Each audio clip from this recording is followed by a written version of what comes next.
Welcome back to Money Auto, everyone. It's Alice here, ready to dive into today's market news. And I am Benjamin.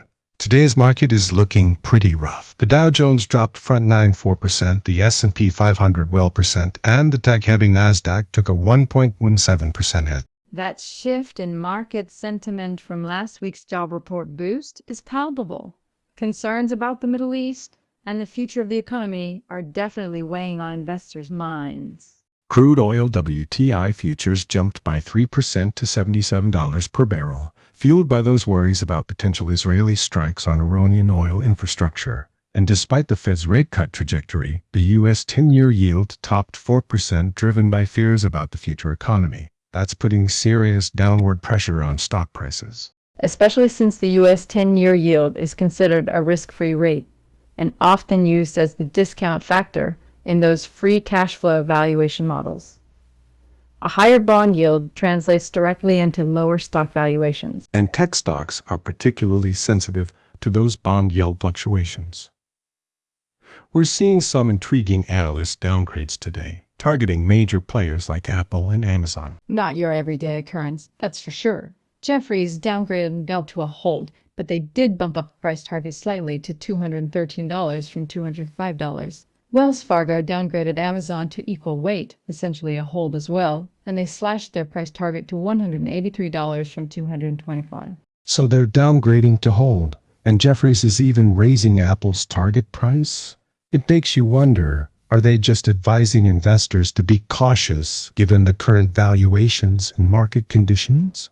Or could it be a case of big banks trying to depress prices for a cheaper entry point? We may never know the real motivation, but the key takeaway here is that these downgrades seem aimed more at short-term traders and hedge funds than long-term investors. Neither report fundamentally questions the strength of Apple or Amazon.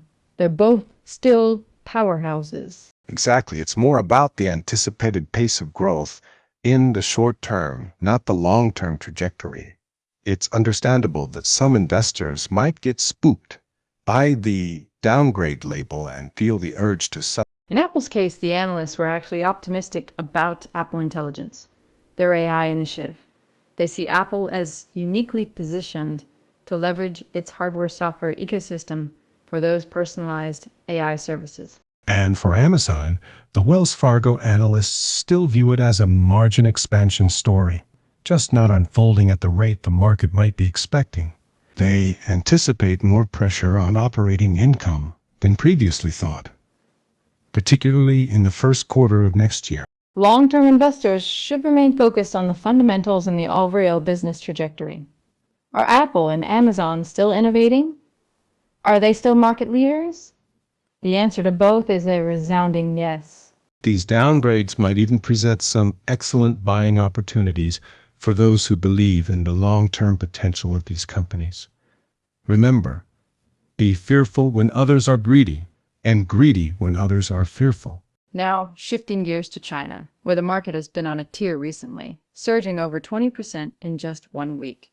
This bull momentum could get another boost soon. The China National Development and Reform Commission, or NDRC, is holding a major press conference this morning.